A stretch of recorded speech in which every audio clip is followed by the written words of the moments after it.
രാധയുടെ ഭൂമിയിലെ അവതാരത്തിന് പിന്നിൽ ഒരു കഥയുണ്ട്. വൈകുണ്ഠത്തിലെ ഒരു ഭാഗത്ത് ഭഗവാൻ ആദിനാരായണൻ ശ്രീകൃഷ്ണനായി ഗോലോകം എന്ന ലോകത്ത് വസിക്കുന്നു എന്നാണ് വിശ്വസിക്കപ്പെടുന്നത്. ഗോലോകത്തിൽ രാധാകൃഷ്ണന്മാർ ഒരുമിച്ച് വാഴുന്ന സമയം അവിടെ ഉള്ളവരെല്ലാം ഭഗവാന്റെ ഭക്തന്മാരാണ്. ഒരിക്കൽ ഭഗവാന്റെ ഉത്തമനായ ഭക്തൻ സുദാമാവിന് ഗോലോകത്തിലെത്തി ഭഗവാനെ കാണണമെന്ന് അതിയായ ആഗ്രഹമുദിച്ചു. അത് സുദാമാവ് നാരദ മഹർഷിയോട് പറയുകയും ചെയ്തു. നാരദൻ സുദാമാവിൻ്റെ ആഗ്രഹം നിറവേറ്റാൻ അദ്ദേഹത്തെയും കൂട്ടി ഗോലോകത്തേക്ക് തിരിച്ചു. ഗോലോകത്തെത്തിയ സുദാമാവ് ഭക്തി പാരവശ്യത്തോടെ അതിമനോഹരമായ ഗോലോകത്തിൻ്റെ വാതിൽ തുറക്കാൻ ശ്രമിക്കുമ്പോൾ നാരദൻ പറഞ്ഞതിങ്ങനെ: അങ്ങനെയല്ല, രാധേ രാധേ എന്നു മന്ത്രിക്കൂ, എന്നാൽ മാത്രമേ ഈ വാതിൽ തുറക്കൂ. എന്നാൽ സുദാമാവിന് അതിഷ്ടപ്പെട്ടില്ല. ഇതെൻ്റെ ഭഗവാന്റെ സവിധം, രാധ കേവലം ഭഗവാന്റെ പ്രണയിനി മാത്രം, കൃഷ്ണ കൃഷ്ണ എന്ന് മാത്രമേ ഞാൻ ജപിക്കൂ. എന്നാൽ സുദാമാവിൻ്റെ ഈ വാക്കുകൾ കേട്ട നാരദൻ തന്നെ രാധേ രാധേ എന്ന് മന്ത്രിച്ചുകൊണ്ട് വാതിൽ തുറന്നു. അകത്ത് കയറിയ സുദാമാവ് ഒന്നും നോക്കാതെ ഭഗവാനെ എന്ന് വിളിച്ചുകൊണ്ട് അവിടമാകെ ഓടി നടന്നു. ദർശനം തരൂ ഭഗവാനെ എന്ന് പ്രാർത്ഥിച്ചുകൊണ്ട് ഭഗവാനെ തിരഞ്ഞു. അവിടുത്തെ മൺതരികളിൽ കിടന്നുരുണ്ടു. എൻ്റെ ഭഗവാന്റെ പാദം പതിഞ്ഞ മണ്ണെന്ന് പറഞ്ഞുകൊണ്ട് ഭക്തിയുടെ ആനന്ദത്തിൽ മൺതരികളെ നെഞ്ചോട് ചേർത്തു. ആ സമയം ഭഗവാൻ സുദാമാവിന് ദർശനം കൊടുത്തു, ആലിംഗനം ചെയ്തു. അപ്പോൾ ഒരു ഗോപിക അവിടേക്ക് വന്ന്, കൃഷ്ണ, രാസനൃത്തത്തിനായി രാധ കാത്തിരിക്കുന്നു, വരൂ എന്ന് പറഞ്ഞു പോയി.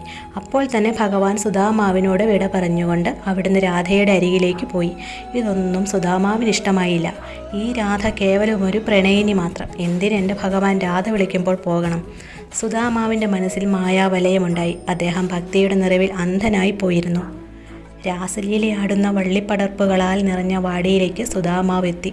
അവിടെ എത്തി അദ്ദേഹം കാണുന്ന കാഴ്ച ഒരുമിച്ച് ഊഞ്ഞാലിലാടുന്ന കൃഷ്ണനെയും രാധയെയുമാണ്. ചുറ്റും സഖിമാർ നൃത്തം വയ്ക്കുന്നു. കൃഷ്ണൻ്റെ അടുത്തുള്ള രാധയുടെ സാമീപ്യം സുദാമാവിൽ കോപമുണ്ടാക്കി. എങ്കിലും ഭഗവാനോടുള്ള ഭക്തിയിൽ ഒരു കോട്ടവും ഉണ്ടായില്ല. ആ സമയം സുദാമാവ് ഭഗവാന് സമർപ്പിക്കാൻ ഒരു കുടത്തിൽ വെണ്ണയെടുത്ത് ഭഗവാന്റെ കൈകളിൽ വച്ചു കൊടുത്തു.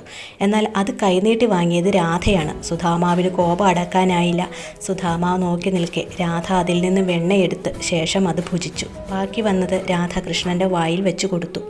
ഇത് കണ്ട സുദാമാവ് അങ്ങേയറ്റം കോപിഷ്ഠനാവുകയും അവിടെ വെച്ച് രാധയെ അപമാനിക്കുകയും ചെയ്തു. ഇതെന്ത് അസംബന്ധമാണ്? കേവലം ഒരു പ്രണയിനിയായ രാധയുടെ ഉച്ഛിഷ്ടമാണോ ഭഗവാന് നൽകുന്നത് എന്ന് തുടങ്ങി എന്തെല്ലാമോ സുദാമാവ് വിളിച്ചു പറഞ്ഞു. രാധയിൽ അപ്പോഴും പുഞ്ചിരിയാണ് കണ്ടത്. സുദാമാവിൻ്റെ മനസ്സിൽ ദുഷ്ചിന്തകൾ കടന്നുകൂടി, കോപവും കൂടി വന്നു.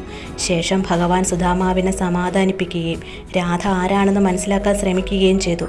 എന്നാൽ സുദാമാവ് മനസ്സിലാക്കിയില്ല.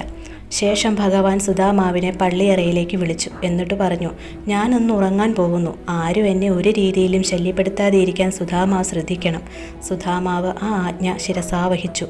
ഭഗവാൻ പള്ളിയുറക്കത്തിനായി വാതിലുകൾ ബന്ധിച്ചപ്പോൾ സുദാമാവ് പുറത്ത് കാവൽ നിന്നു. എന്നാൽ അവതാര സമയമായെന്നും രാധയുടെ അവതാരം സമയമെടുത്തുവെന്നും മനസ്സിലാക്കിയ ഭഗവാൻ പള്ളിയറയിൽ ഇരുന്നു കൊണ്ട് രാധേ രാധേ എന്ന് ഉച്ചരിച്ചു. ഇത് ഗോലോകത്തിലെ ഒരു കോണിലിരുന്ന് രാധ തിരിച്ചറിയുകയും കൃഷ്ണനരികിലേക്ക് ഓടിയെത്തുകയും ചെയ്തു. എന്നാൽ പള്ളിയറയുടെ വാതിൽക്കൽ കാവൽ നിൽക്കുന്ന സുദാമാവിനെയാണ് രാധ കണ്ടത്. രാധ വാതിൽ തുറന്ന് അകത്ത് കയറാൻ ശ്രമിച്ചപ്പോൾ സുദാമാവ് അനുവദിച്ചില്ല. ഭഗവാൻ പള്ളിയുറക്കത്തിലാണ്, ശല്യപ്പെടുത്താൻ അനുവദിക്കില്ലെന്ന് സുദാമാവ് പറഞ്ഞു. അല്ല, ഭഗവാൻ എന്നെ വിളിക്കുന്നു, വിളിച്ചാൽ പോവാതിരിക്കാൻ രാധയ്ക്ക് കഴിയില്ല, ദയവായി പോവാൻ അനുവദിക്കൂ എന്ന് രാധയും പറഞ്ഞു. കുറേ നേരം തർക്കം നീണ്ടു നിന്നു. അപ്പോഴും അകത്തിരുന്ന് ഭഗവാൻ എല്ലാം അറിയുന്നുണ്ടായിരുന്നു. ഇത് സംഭവിക്കാനുള്ളതെന്ന് ഭഗവാൻ അറിയാവുന്നതുകൊണ്ട് വീണ്ടും ഭഗവാൻ രാധേ രാധേ എന്ന് വിളിച്ചു. അത് കേട്ട് നിൽക്കാൻ കഴിയാതെ രാധ പള്ളിയറയുടെ വാതിൽ തള്ളി തുറന്നു. ഇത് കണ്ട സുദാമാവ് അത്യധികം കോപിഷ്ഠനായി. കോപാഗ്നിയിൽ സുദാമാവ് രാധയെ ശപിച്ചു. എൻ്റെ ഭഗവാന്റെ ഭക്തനായ എന്നോട് ഭഗവാൻ കൽപ്പിച്ച ആജ്ഞ പാലിക്കാൻ കഴിയാതെ ലംഘിപ്പിച്ച രാധ എന്ന നിന്നെ ഭഗവാനോടുള്ള എൻ്റെ ഭക്തിയെ സാക്ഷിയാക്കി ഞാൻ ശപിക്കുന്നു. നീ ഇനിയുള്ള 100 വർഷം ശ്രീകൃഷ്ണ ഭഗവാനെ മറന്നു പോവട്ടെ, ഭൂമിയിൽ ഒരു മനുഷ്യകുലത്തിൽ പോയി ജനിക്കട്ടെ. ശാപം കേട്ട ഗോലോകം നടുങ്ങി. രാധയുടെ കണ്ണിൽ നിന്ന് ധാരധാരയായി കണ്ണുനീർ ഒഴുകാൻ തുടങ്ങി. ഈ സമയം മാത്രമാണ് ഭഗവാൻ പ്രതികരിക്കുന്നത്. ഭഗവാന്റെ തൃക്കൈകൾ സുദാമാവിൻ്റെ നെറുകയിൽ വെച്ചുകൊണ്ട് രാധ ആരാണെന്നും ഭഗവാനും രാധയും രണ്ടല്ല ഒന്നാണെന്നും ഭഗവാൻ തന്നെയാണ് രാധയെന്നും മനസ്സിലാക്കി കൊടുത്തു. കുറ്റബോധത്താൽ നേറിയ സുദാമാവ് ഭഗവാനോട് കണ്ണീരോട് ചോദിച്ചു, എന്തുകൊണ്ട് ഭഗവാനെ എൻ്റെ അറിവില്ലായ്മ നേരത്തെ എനിക്ക് മനസ്സിലാക്കി തന്നില്ല? അങ്ങനെയെങ്കിൽ ഈ ശാപം എൻ്റെ വാക്കുകളിൽ വരുമായിരുന്നില്ല. മഹാപാപിയാണ് ഞാൻ എന്ന് പറഞ്ഞ് സുധാമാവ് ഭഗവാന്റെ കാൽക്കൽ വീണു മാപ്പ് അപേക്ഷിച്ചു. എന്നാൽ ഭഗവാൻ സുധാമാവിനെ വാത്സല്യത്തോടെ ചേർത്ത് പിടിച്ചുകൊണ്ട് പറഞ്ഞു, ഇവയൊക്കെയും നിമിത്തമാണ്. പ്രേമഭാവത്തിൻ്റെ പ്രതീകമായി എൻ്റെ തോഴിയായി രാധയ്ക്ക് ഭൂമിയിൽ അവതരിക്കാൻ സമയമായി. സുധാമാവേ, അങ്ങിതിനൊരു നിമിത്തം മാത്രം.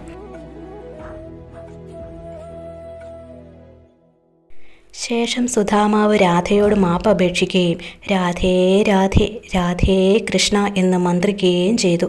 ശേഷം രാധ കൃഷ്ണനരികിലേക്ക് വന്ന് കണ്ണീരോടെ കൃഷ്ണനോട് പറഞ്ഞു, കൃഷ്ണ, അവിടുന്ന് ഭൂമിയിൽ അവതരിക്കും മുൻപേ ഞാൻ ഭൂമിയിൽ അവതരിക്കും. അത് നിമിത്തം.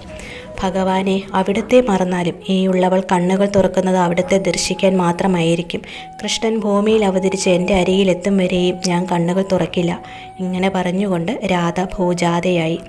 ജനിച്ചപ്പോൾ മുതൽ രാധ കണ്ണുകൾ തുറന്നിരുന്നില്ല. എല്ലാ ചികിത്സകളും നിഷ്ഫലമായിരുന്നു.